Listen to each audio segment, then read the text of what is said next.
Hi, I'm Kevin and welcome to my channel. I'm pretty excited about what's in this box. This should be a brand new E03 thermal imaging camera from HIKMICRO. I actually use thermal imaging quite a lot in my videos, especially if I'm doing a boil test or gear reviews of stoves. Anything temperature related, I find thermal imaging just enhances the video for the viewer. It's cold and wet out here right now, so let's take this inside for the unboxing and then we'll put it through a few tests.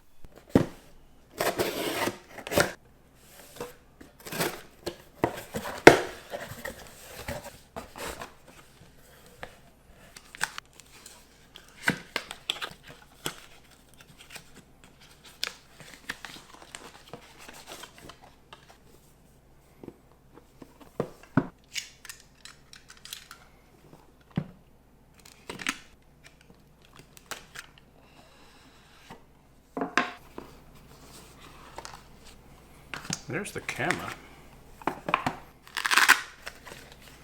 Comes in a nice case. Wow. First impressions, I really like it. It's fairly light. Protective screen here. Pretty cool. In the bottom of the box are some cords. Just one cord. USB-C connector, and the documentation looks pretty substantial. A lot of stuff these days doesn't have good documentation, but this looks pretty good. And in the bottom of the box was a lanyard. So this is the front of the camera. It's got a regular lens, a thermal imaging lens, and a light, a little LED light you can turn on.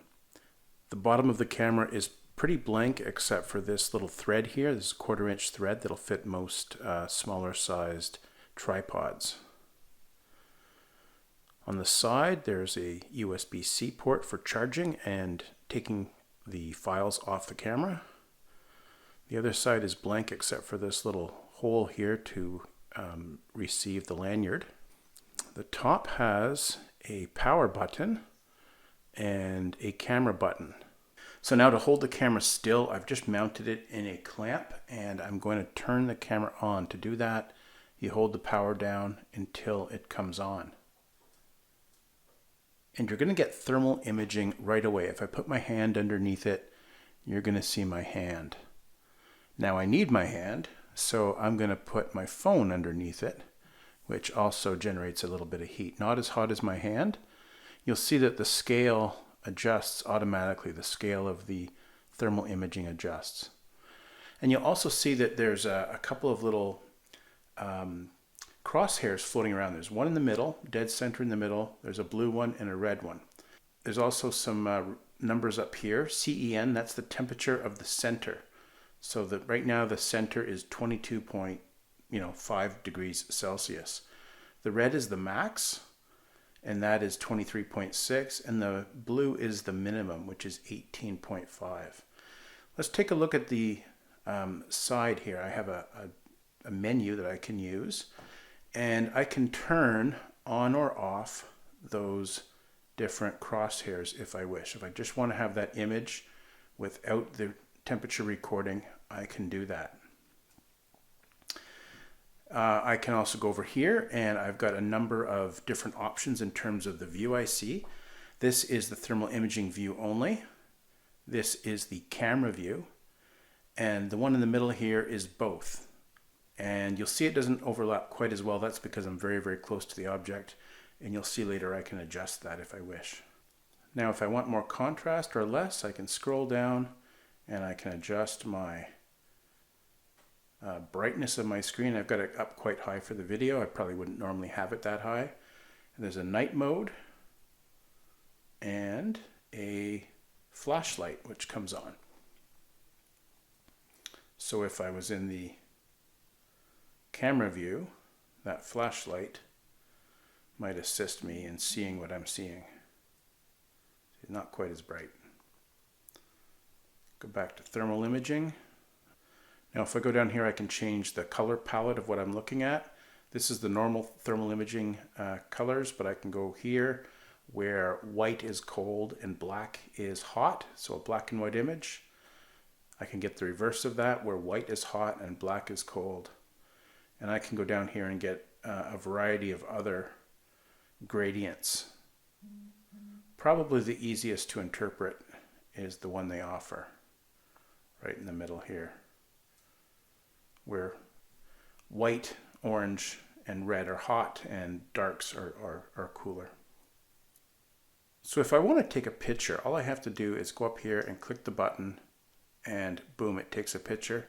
If I want to take a video, I hold that button down for a few seconds and I wait for the timer to start. Now it's taking a video of this image. And if I want to stop that video, I just click the button again. Recording succeeded. If I want to go find my files, I just go in here, it creates a folder, I can add more folders. Here's my video that I just shot. I can play it back. Should see my hand in there in a second. And that's my playback. I'm still getting used to the menu, but it's pretty intuitive. Settings, there's an awful lot of settings. I can go down here and open up the setting menu, temperature measurement settings, emissivity, if I'm saying that right. Depending on what kinds of things you're shooting, PCBs or concrete, rubber, paint, wood, brick, sand. You can adjust cotton, cardboard, white paper, water. You can adjust the sensitivity of the camera. We also have distance, so if you're very close to the object as I am, less than 1 meter, you can click that. This will match the video with the thermal imaging better, so near, middle, and far. Temperature range, I've got it set at -20 to 150 Celsius, but I can have a higher range as well, and I can have it just auto switch between the ranges. I can alter the humidity. If it's a more humid day, I can make that adjustment and get a little more accuracy. Alarm settings, so I can actually set the alarm. You could set this up on a tripod and have it pointing at a piece of equipment or something and have an alarm set for when the temperature reaches a certain point. Units, I can switch between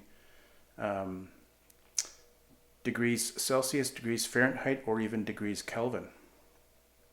Capture mode, capture one image, scheduled capture. So I can schedule capture. I can say, I want a picture of this thing every 5 minutes, every hour, whatever. Lots of different options, most of which I won't ever need to use. So let's take the E03 outside and set up a situation that I will commonly do in one of my videos. We'll simulate a boil test by assembling a stove and boiling some water.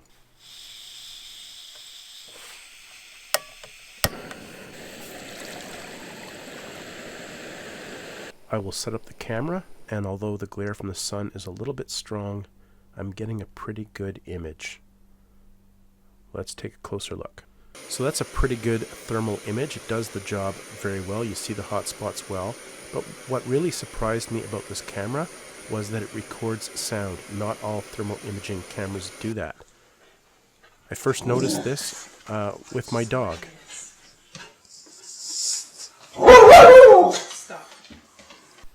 Wow, what a beautiful day. What a difference 24 hours makes. And I've now had this out of the box for 24 hours. Again, this is the HIKMICRO E03 thermal imaging camera. What I like about this is the simplicity. There's not a lot of buttons. There's only two, power on and camera button. At first I thought, oh no, this thing doesn't shoot video. It only has one button. But you hold the button down longer and you'll get your video. There's no external port for memory cards. All the memory's in here. It's got plenty of memory. You will shoot hundreds of thousands of photos and take many videos, more than you will need before you need to find more memory. It can do that because the resolution of thermal imaging cameras isn't super high. Yeah, super simple design, nice and thin, feels really robust and rugged. It doesn't feel cheap at all. I feel like if I drop this thing, nothing bad is going to happen to it. Now, most of my viewers probably come and watch my channel for dehydrating food videos or trip videos or outdoor gear review videos. Well, this is a gear review video, but it's not for most outdoors people. I have kind of a niche market in that I like to film pots of boiling water and other things that get hot in the outdoors. But this is going to really appeal to anyone who is, you know, a home inspector or a maintenance engineer on an industrial site, and you want to know how hot pipes are getting, or how hot a pump is getting, or where's the heat coming from in an electrical system. This is perfect for that. I tend to have a very, very niche use for thermal imaging cameras, but there are people in this world who would use this every day. I'm going to find great utility out of this. For me, this is perfect, but I think for others it would be perfect as well. You can put it in the pouch that it comes in, or even in your own pocket, and walk around on a job site, film, take pictures of anything you want. You can set it up on a tripod, set the timer, and take regular interval images of something. If you want to know, you know, what time of day is that thing getting hot. You can also have an alarm, and this can be on a pump or an electrical system.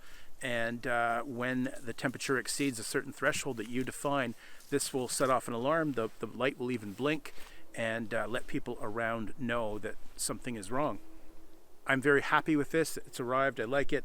The simplicity is what I really like about this. When I'm shooting a gear review video of a stove or something like that, I'm going to have this camera. I'm going to have another camera, likely a slider, and perhaps some other stuff, maybe some lights. And then adding a thermal imaging camera to that already busy setup is, you know, it's one more thing to learn. And because this is nice and simple, easy to use, it's going to be my go-to camera for sure.